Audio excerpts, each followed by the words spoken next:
মানুষ বানাইছে কেন? এর একটা গুণ আছে, গুণটা হলো ইবাদত করা। লাইট বানাইছে, লাইট হলো, লাইটের গুণ হলো আলো দেওয়া।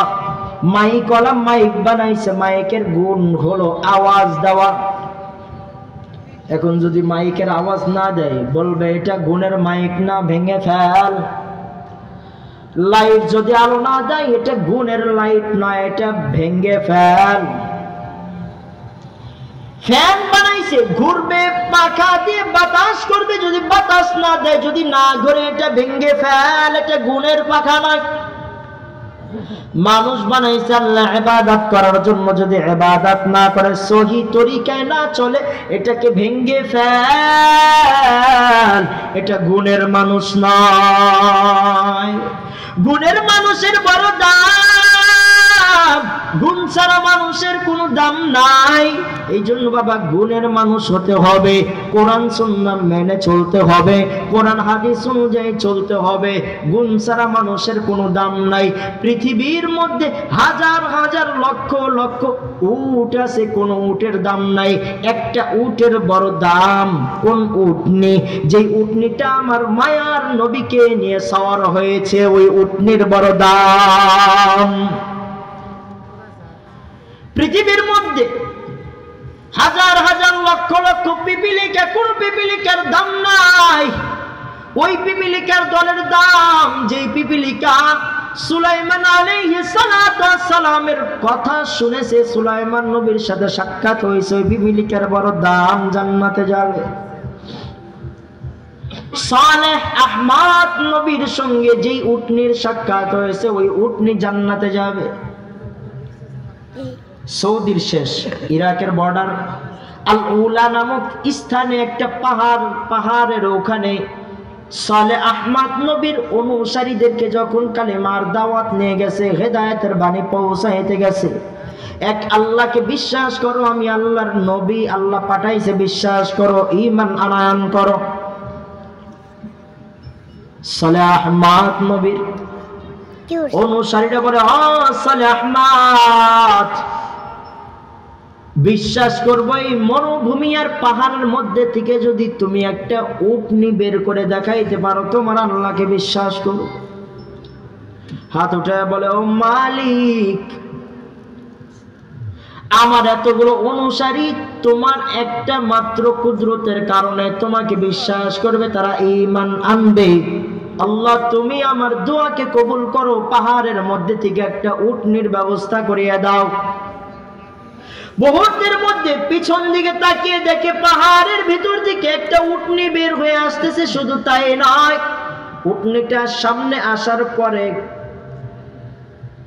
বাচ্চা প্রসব করছে। ওরা চাইছে খালি উটনি, চাইছে কি? খালি উটনি। উটনি সামনে আসার পরে বাচ্চা প্রসব করে, দুইটা হয়ে গেছে। বলে এবার আল্লাহকে মান, বলে না, তাও মানেই না। এমন একটা আওয়াজ, যে আওয়াজের কারণে সালেহ আহমদ নবীর সব অনুসারী গুলো ধ্বংস হয়ে গেছে আল্লাহর সাথে বেঈমানি করার কারণে। অতএব ওই সালেহ আহমদ নবীর দুয়ার কারণে যে উটনি, ওই উটনিটা গুণওয়ালা উটনি, ওই উটনি জান্নাতে যাবে। আসহাবে কাহাফের কুকুরটা পাহারা দেওয়ার কারণে ওই কুকুরটা জান্নাতে চলে যাবে। দুনিয়ার মধ্যে হাজারো কুকুর, কোনো কুকুরের দাম নাই। যেই কুকুরের গলার মধ্যে মালিকের রশি লাগানো, ওই কুকুরের বড় দাম। দবিরগঞ্জ বাজারে একটা কুকুরকে লাঠি দিয়ে বাড়ি দিয়ে মেরে ফেলবেন, কেউ আপনাকে ধরবে না। কিন্তু যদি কোনো মালিকের গলার মধ্যে রশি লাগানো চিহ্নিত করা কুকুরকে যদি একটা বাড়ি দেন, আপনার নামে মামলাও হতে পারে, জেলও হতে পারে, জরিমানাও হতে পারে।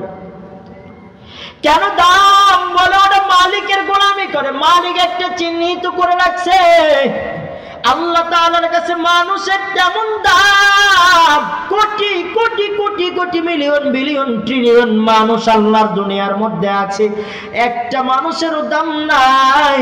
ওই মানুষটার হলো বড় দাম, যেই মানুষটা হলো গুণের মানুষ, গুণওয়ালা মানুষ, যেই মানুষটা আমার আল্লাহর ইবাদত বন্দেগী করে, যেই মানুষটা আমার আল্লাহর কোরআন মেনে চলে, রাসূলের হাদিস সুন্নাহ অনুযায়ী মেনে চলে, যেই মানুষটা কোরআনকে মহব্বত করে, সুন্নাহকে মহব্বত করে, যেই মানুষটা নবীর ওয়াজ ওয়ারিস উলামায়ে কেরামদেরকে মহব্বত করে, যেই মানুষগুলো নবীওয়ালা মাদ্রাসাগুলো মহব্বত করে, যেই মানুষগুলো আল্লাহর দেওয়া মসজিদ ইবাদতের ঘরগুলোকে মহব্বত করে, আল্লাহ বলে ওই মানুষগুলো হলো গুণের মানুষ, ওই মানুষগুলাই হবে জান্নাতি।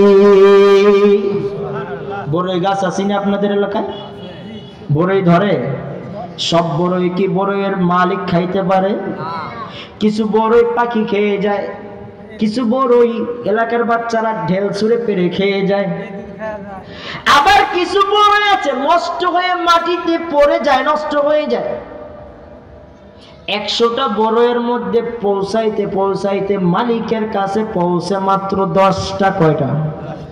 10টা। আম গাছের আম মালিকে সবগুলো খাইতে পারে না, কিছু বাদুড়ে খায়, কিছু পাখি খায়, কিছু এলাকার মানুষ খায়, কিছু পচে নষ্ট হয়ে যায়, আর কিছু আম হলো মালিকে পায়। সব মানুষ এগুলো জান্নাতে যাবে না, আস্তে আস্তে পড়ে যাবে ভ্রান্ত মতের কারণে। কিছু মানুষ, এরা খাঁটি মানুষ, গুণেওয়ালা মানুষ, এরা মালিকের দরবারে চলে যাবে, এরা মালিকের স্পেশাল জান্নাতের মধ্যে চলে যাবে।